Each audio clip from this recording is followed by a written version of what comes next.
Hey guys, welcome back.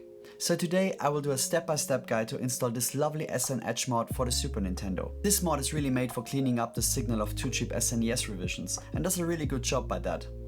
I recently made a full custom SNES console in a Bomberman style, where I also put this mod in. As you can see, the picture looks more sharp and the ghosting is gone for the most part.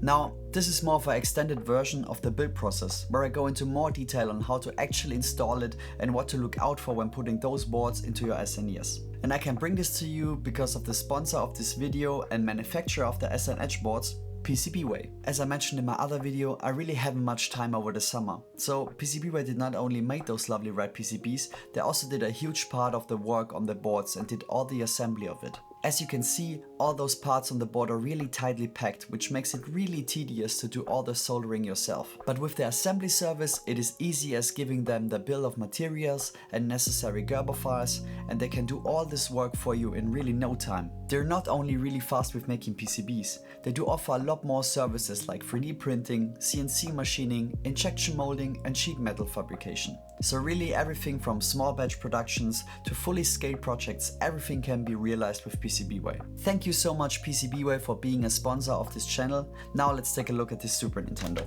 This one right here is one of many SNES consoles I bought from Japan, which makes this unit a Super Famicom. Now let's set up the pipeline for testing the picture quality of the SNES. The signal flow goes as followed. Picture comes out of the Super Nintendo via the RGB multi-output to my trusty OSSC via this SCART cable here. The open source scan converter is a really good way to start out using your beloved consoles or modern TVs or monitors. And from here we go out to my capture card, which is the AverMedia Live Gamer Extreme 3 capture card. It is a mouthful and I really don't find the experience using it that great, to be honest. It often hangs up on me when I do insert some more exotic aspect ratios or frame rates, so I have to replug it to make it work. But it can capture signals in 4K 30p or HD up to 120p, so it is a pretty good bang for the buck. And from here I just go right into my MacBook for recording the footage in OBS, where I capture the gameplay in HD 60p.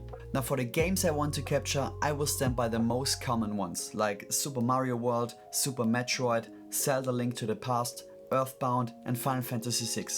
This will give us a good comparison for later on. Okay, this looks way more messy than I thought. Sorry for that. Okay, so this is Super Mario World and I can see a lot of stair stepping and it's really a blurry picture. Like when you see on this TM symbol right by the logo, oh come on back, you can see the smearing really good. I'm also glad that this console is actually working because I didn't test it before start shooting this video. Yeah, sweet. This is where you really can see how bad the signal is. And I mean, you can't see all those flaws of the picture on a CRT when playing on a CRT. It was made for playing on a CRT. But for modern displays, you can really sharpen up these pixels to have a better experience playing this. Also, I know it's preference. A lot of people say this is actually how it should look like, but I do think we can correct this picture a little bit and making it a better experience when having it on a big 4K TV. Then next one. Actually, for the next few games, I will use this. No, hold up. I have Super Metroid right here. Here also on the Nintendo logo on the bottom, you can really see the blurriness and the ghosting. Final Fantasy VI, here we go, or Final Fantasy III, depends on what region you're coming from. Mother is also done. This is the US version of Zelda Link to the Past. So on this title screen the stair stepping is really prominent, and on the bricks of the castle you can really see how blurry the picture actually is. So for this mod we need a few things.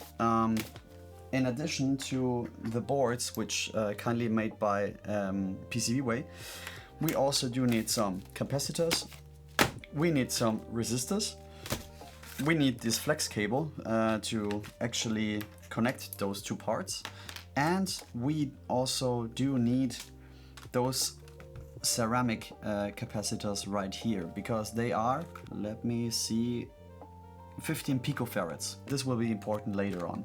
So just let's put everything aside for now and let's start ripping out these board. Now what I just noticed is that this isn't the same revision of board I did the last video on. This is a SNES CPU RGB01, which doesn't have the audio unit externally. It's combined in the chips right here, so or somewhere on the board, I actually don't know quite, but seems to be DSP, that seems to be the audio. Yeah, so that's gonna be quite interesting, but the process should be the same, I guess. Let's see what happens. Look at all this dirt, it's crazy. All right, not like the first rendition of the board, this one has the cartridge slots soldered in.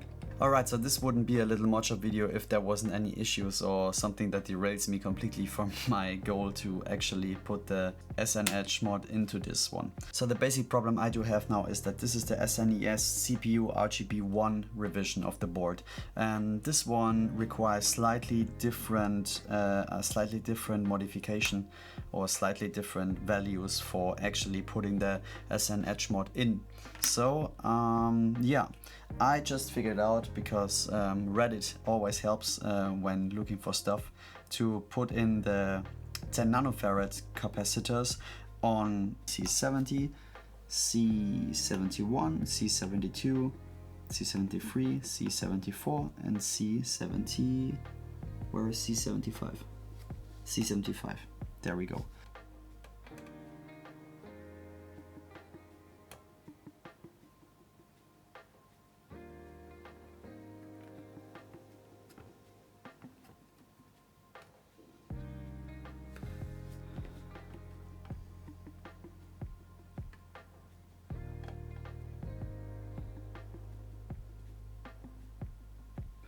Okay, cool. So now I added all the 10 nanofarad capacitors to C70 to C75, which is this one, this one, this one, this one, and this one, and this one.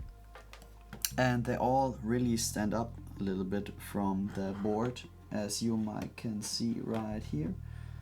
Yeah, now you can see them very clearly.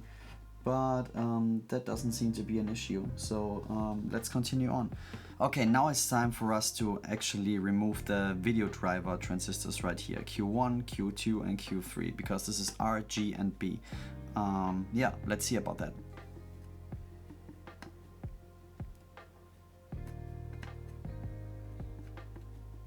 Let's clean up those with a little bit of soldering braid. And now is also the time to think about where the SNE Edge mod will live on the board, and I think I will put it right here. And to not short anything, I will put some Kapton tape right under here and use a dab of super glue and just put it on the board so it won't move around at all.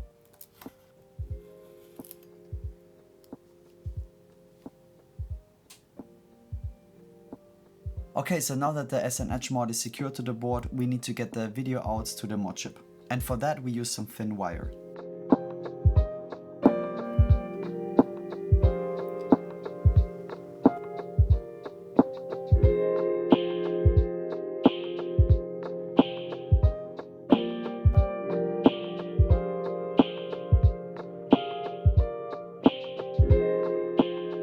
I need to measure where those RGB signals actually go.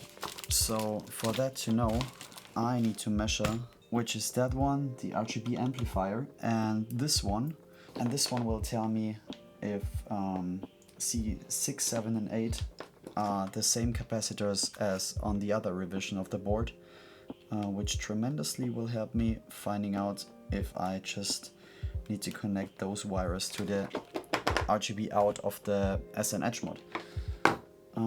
So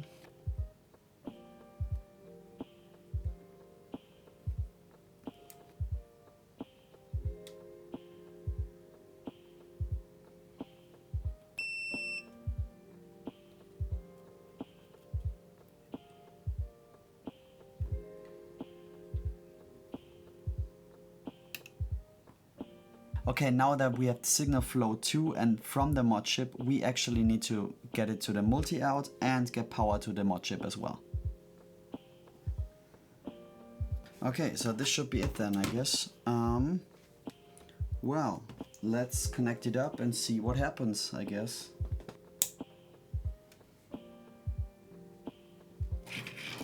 No power to the board.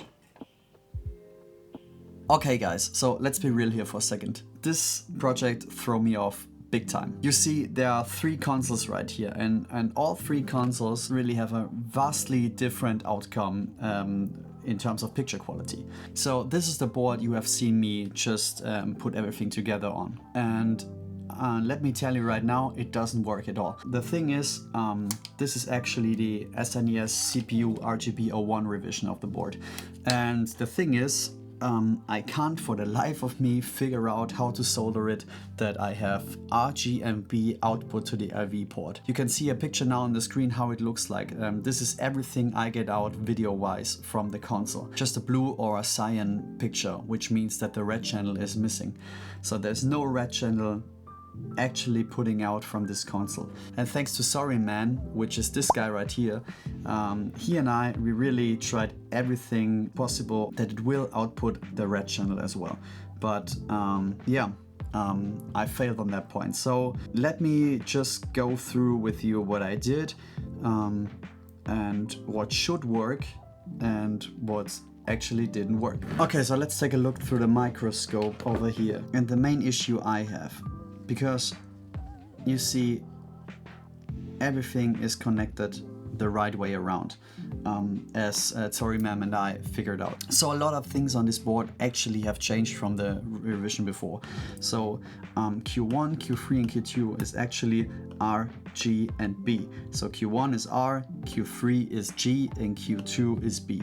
And to actually grab the signal from the video generator, the sRGB-A, which has a different pinout than the one that was used before, you need to tap in on the other side. So C6 is for R, C7 is for G, and for B it's C8. That was quite confusing for me to figure out actually, because I wired it all the way around to the U7, and there it is, pin, hold up, where is it? Pin 5 for red, pin 3 for G, and pin 1 for blue. So as you can see on this board, there are a lot of things that are vastly different than the HV CPU01 board.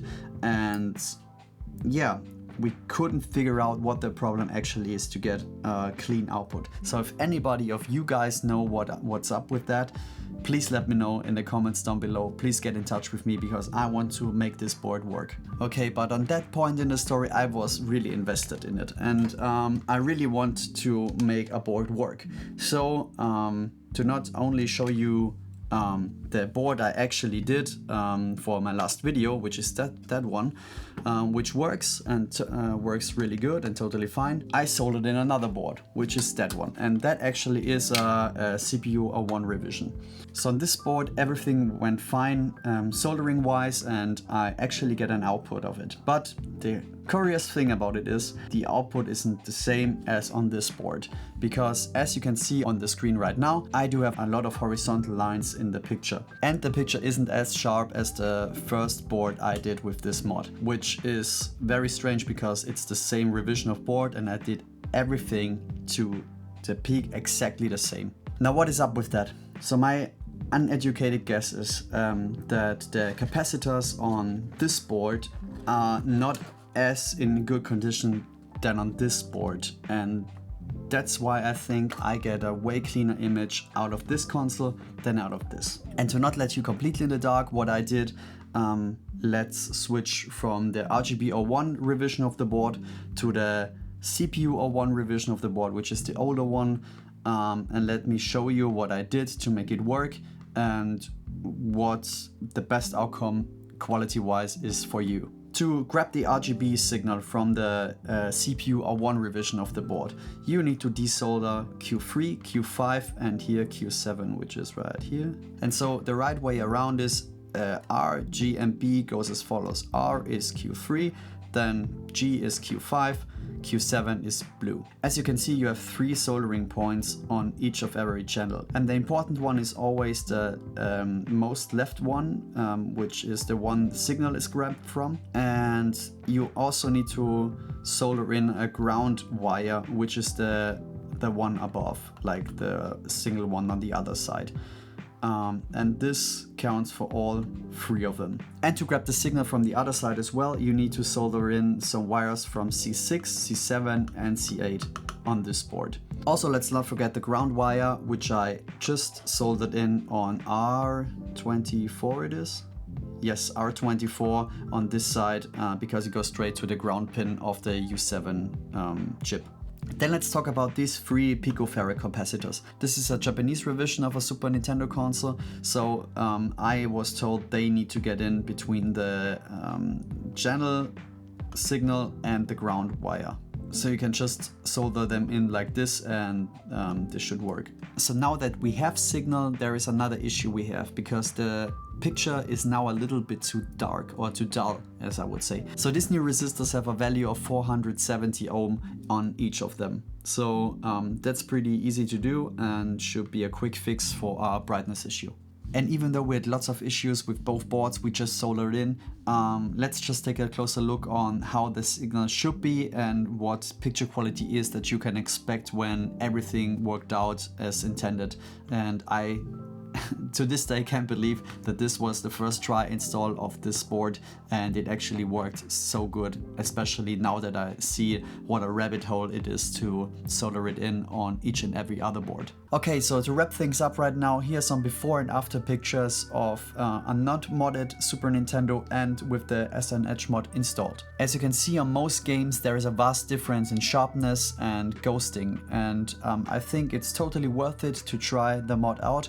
However, as you can see, there are a lot of hurdles when you have not CPU01 revision of the board. There is still the problem with the RGB01 board. You can see a picture again right here. I only get the blue channel to output signal. So if you know what the issue could be, just let me know in the comments down below to actually figure out how to make this work. Also with the other CPU01 board where I have a lot of those drawing lines, please let me know, is it the capacitors that aren't as fresh as on this board, or is it something else? I'm curious, I need to know it because I want this picture quality on this Super Nintendo as well. That's it for now from my side. I will give you an update on those 2 boards when I actually fix them up, and I also will make a video about it. And also click here for a Game Boy Color build I did a while ago, which is really sick.